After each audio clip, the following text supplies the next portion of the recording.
세상에서 제일 예쁘다는 5월의 신부가 될 뻔했던 결혼을 앞두고 있던 여자입니다.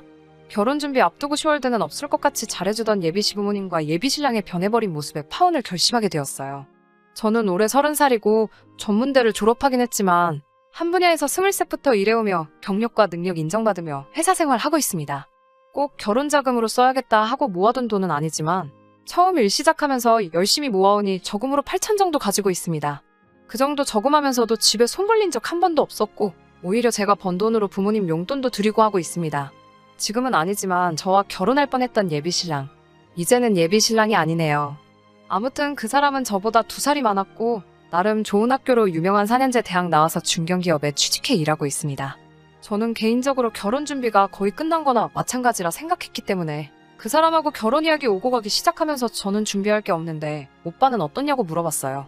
오빠는 항상 자기도 준비 다 되어 있다고 걱정 말라고 자신있게 말해왔지만 정작 프로포즈에 응하고 나서 얼마 모았는지 오픈하는 자리에서 저에게 보여준 건 잔고 3천짜리 계좌 하나였습니다.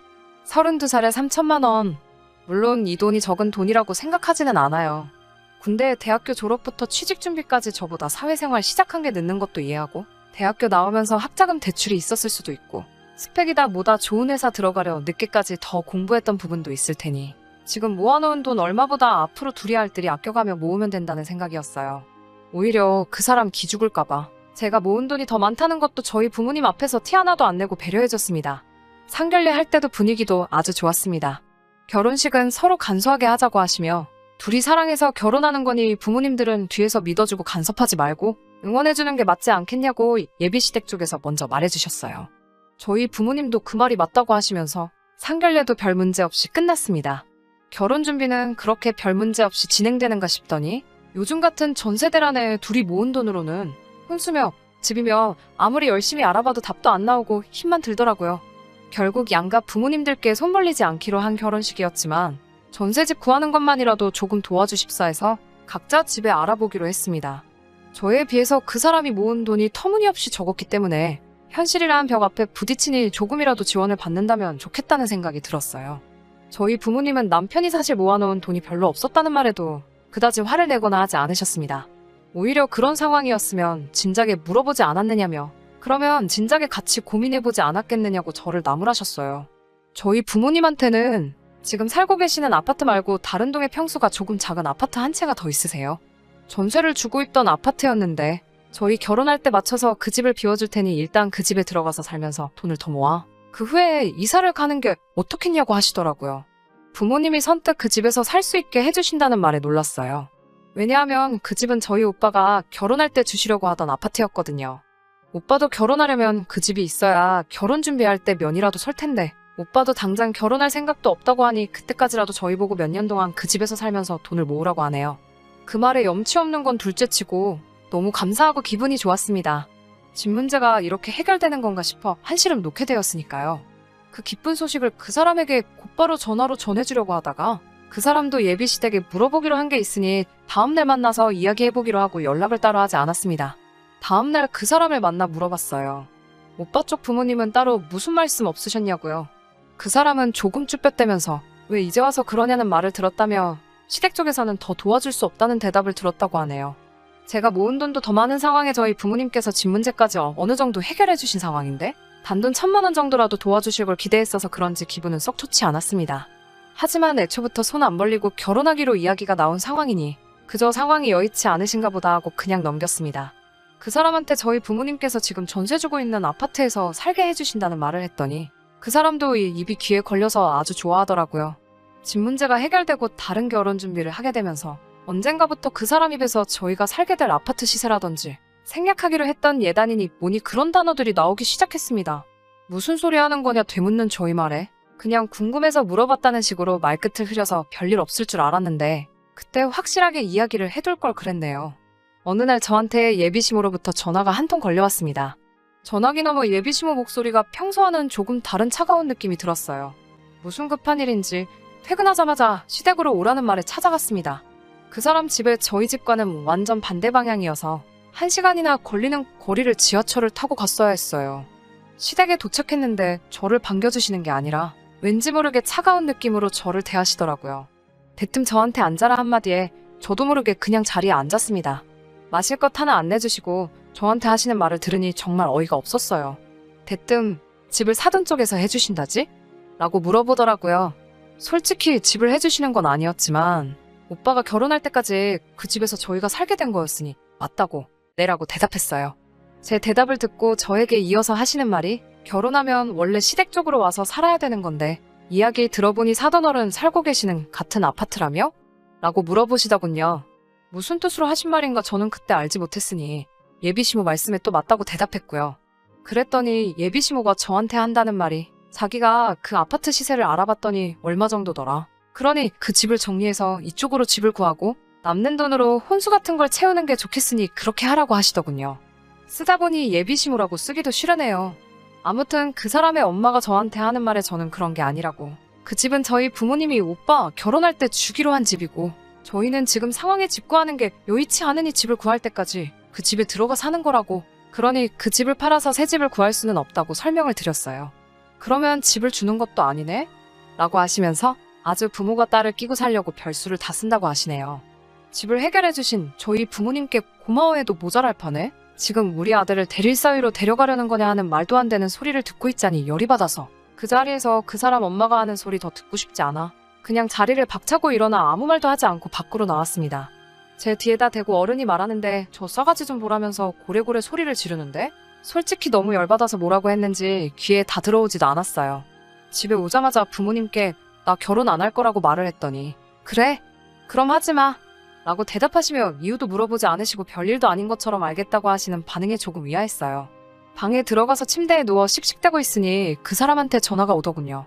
어떻게 된 거냐고 묻는 말에 어떻게 되긴 어떻게 된 거겠냐고 전 궁금하면 너네 엄마한테 물어보라고 소리를 질렀더니 제가 생각했던 그게 아니고 저희 부모님이 우리한테 집을 주기로 하신 거 아니었냐고 왜 이제 와서 말을 바꾸는 거냐면서 그 집이 저희 게 아니었다는 사실에 자기한테 거짓말을 한 거냐고 어쩌고 저쩌고 별 쓸데없는 말을 하더라고요.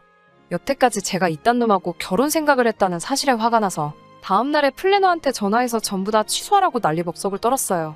나중에 엄마가 하시는 말씀이 그 사람네 엄마가 저를 불러서 그 헛소리를 짓거린 그날 저희 엄마와 통화를 했다고 하네요.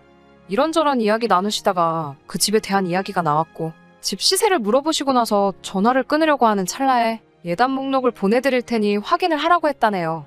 상견례할 때 간소하게 하기로 해서 그 사람이랑 저랑 낄 커플링 하나 말고는 딴 거 아무것도 안 하기로 했는데 말이죠.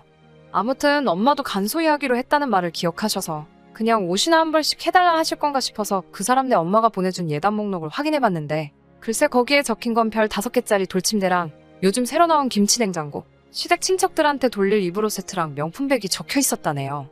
다른 건 둘째 치더라도 명품백은 조금 의문이 들더라고요. 결혼 전에 연애하면서 그 사람 엄마를 몇 번이나 만나본 자리에서도 명품백 같은 건 가져나온 적 한 번도 없었고 관심도 없어 보였는데 정확하게 브랜드랑 모델 이름에 색상까지 적혀있는 꼬라지를 보니 그 사람한테 결혼한 누나가 한 명 있다는 게 문득 생각이 나더군요. 결혼 준비하면서 한 번 만나본 게 전부인데 그 명품백이 누구한테 갈 건지는 안 봐도 뻔한 생각이 들었어요. 엄마는 그 상황에서 이 사실을 저한테 말하면 제가 결혼 안 하겠다 소리할 것 같아서 아무 말도 안 하고 계셨던 거고 그날 그 사람 엄마 만나고 제가 결혼 안 한다고 한 날에 그 집에서 집 이야기가 아니라 엄마가 받은 예단 목록 이야기를 듣고 제가 결혼 안 한다고 한 건 줄 알았다고 하시네요. 그래서 엄마랑 이 말 저 말 나누던 끝에 그 사람 쪽에서 집을 팔아서 시댁 근처에 신혼집을 구하란 말을 했다고 했더니 엄마도 그 집 사람들 아주 상종 못할 사람들이라면서 그럴 일은 절대 없을 거라고 딱 잘라 말하셨어요. 청첩장 돌리기 전에 파혼하게 돼서 그거 하나만큼은 정말 다행이라고 생각하는데 아무리 생각해봐도 도무지 분이 풀리지가 않네요. 어떻게 한 방 먹여줄 방법이 없을까요? 후기입니다. 사연 보내드리고 바로 며칠 뒤에 그 사람한테 미안하다고 한 번만 만나자고 연락이 왔어요. 2번 다시 상종할 생각 없었는데 자꾸 얼굴 보고 이야기하자는 말에 무슨 소리 하려는가 한번 드러나 보려고 약속을 잡았어요. 혹시 모를 상황을 대비해서 저희 오빠한테 같이 가달라고 부탁을 했어요. 약속한 장소에 나가니 카페 통유리 너머로 그 사람하고 누군가 한 명이 더 있는 게 보이더라고요. 가까이 가서 자세히 들여다보니 그 자리에 지네 엄마를 데리고 왔더라고요. 뭔 생각으로 지네 엄마까지 데려왔나 싶어서 그 자리에서 카페로 바로 들어가지 않고 전화를 걸었어요. 전화로 혼자 올 것이지 왜 엄마랑 같이 나왔냐고 하니까 그 사람 엄마가 저한테 사과를 하러 왔다고 하네요.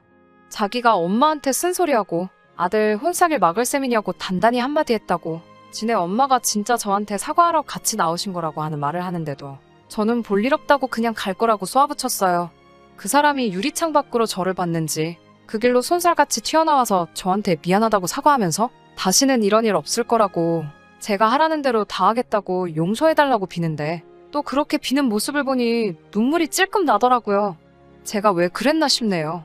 그렇게까지 비는 모습을 보니 여태 만나온 정 때문에 그랬나? 마음이 좀 흔들렸나 봐요. 결국 그 사람하고 같이 카페 안으로 들어가게 되었어요. 하지만 그 사람 엄마를 보니 별로 이야기하고 싶지도 않아서 인사도 안 하고 자리에 앉았어요. 예비 시모가 그 사람 보고 자리 좀 비켜달라고 하는데 그 사람이 싫다고 그냥 자기 있는 데서 말하라 하는데도 너 있으면 사과 안 할 거라고 막무가내로 우기더군요. 그때까지만 해도 아들 보는 앞에서 며느리 될 여자한테 사과하려니 자존심이 상하나 보다 싶었습니다. 그 사람이 자리 비우자마자 시모가 입을 여는데 왜 결혼을 안 한다는 거냐고 말하며 제가 뭐가 잘나서 늙은 사람 여기까지 오게 만드냐고 집 해온다고 지금 유세 부리는 거냐고 하더라고요. 집 때문에 우리 아들 그 집에서 당할 대우 생각해보면 제가 집 같은 거 해올 필요 없으니 시댁집 들어와서 살고 시모가 저희 엄마한테 보내준 예단에다가 시댁 혼수를 다 해오라고 하더라고요. 카페 들어오는 내내 그래도 어른인데 저한테 미안하다 사과해오면 어떻게 대답해야 하는가 생각해뒀던 멘트 하나 생각나지를 않고 불과 몇 분 전까지만 해도 남자친구 사과에 마음이 흔들렸던 제가 다 바보 같더라고요. 지금 뭔가 착각하신 모양인데 이 자리채가 다시 잘해보겠다고 나온 것도 아니고 거지 같은 집구석하고 더 이상 얽히기 싫어서 확실히 하려고 나온 자리예요. 올해 아침 드라마는 챙겨봤는지 거지 같은 집구석이라는 말에 시모 얼굴이 벌개져서는 마시고 있던 커피를 저한테 던지더라고요. 저도 아끼는 옷에 커피까지 뒤집었으니 눈앞에 보이는 게 없어졌어요. 내 돈 주고 결혼해서 종으로 들어갈 일 있냐고 좋은 대학 나오고 중견기업 다닌다고 아들이 무슨 장원급제라도 하신 줄 착각하시나 본데 아줌마네 아들 정도 되는 사람 밖에 널리고 지천에 깔렸다고 여자 쪽에서 이만큼 해주면 고맙다고 하고 아들 앞길 행복하기를 바라야지. 그 와중에도 그 집 거지 같은 가구며 가정까지 바꿔가면서 시댁 식모살이 시킬 생각을 하신다니 염치가 없어도 너무 없는 거 아니냐고. 그 집구석에 앞으로 시집갈 여자 생각을 하면 가만히 있다가도 목이 막혀서 물도 안 넘어간다고 너네끼리 앞으로도 잘 먹고 잘 살라고 하고 자리를 박차고 나왔어요. 멀리서 지켜보던 그 사람도 제가 커피 뒤집어 쓰는 걸 보고 지네 엄마한테 지금 뭐 하는 거냐며 쫓아 뛰어왔는데 밖에서 상황을 지켜보던 저희 오빠가 들어와서 그놈한테 그렇게 살지 말라고 한 번만 더 제 눈앞에 띄는 날만 생기면 재미없을 줄 알라고 한마디 하고 저를 데리고 나왔어요. 솔직히 그 상황에 너무 흥분해서 시모한테 무슨 이야기 했는지 잘 기억이 안 나지만 할 말은 대충 다 한 것 같아요. 그래도 아쉬움이 남는 게 시간을 돌릴 수 있다면 딱 시모가 커피 저한테 집어던지는 순간으로 돌아가고 싶네요. 시모 뒷목 잡을 때까지 한마디 또박또박 말해줄 수 있을 것 같아서 말이에요. 아무튼 그렇게 저는 거지근성 시댁하고 확실하게 연을 끊게 되었습니다. 이혼녀 되는 것보다는 그 전에 파혼한 게 참 다행이다 싶어요. 청첩장 돌리기 전에 이렇게 된 거 진짜 제가 열심히 살아와서 하늘이 도와준 건가 싶습니다. 긴 사연에다가 고구마가 100개 정도 있는 것 같은데 끝까지 들어주셔서 너무 감사합니다. 이제라도 더 늦기 전에 정신 건강하고 제대로 된 남자 만나서 행복한 가정 꾸리고 살고 싶네요. 그러면 사연 끝까지 들어주신 모든 분들 오늘도 좋은 하루 되세요.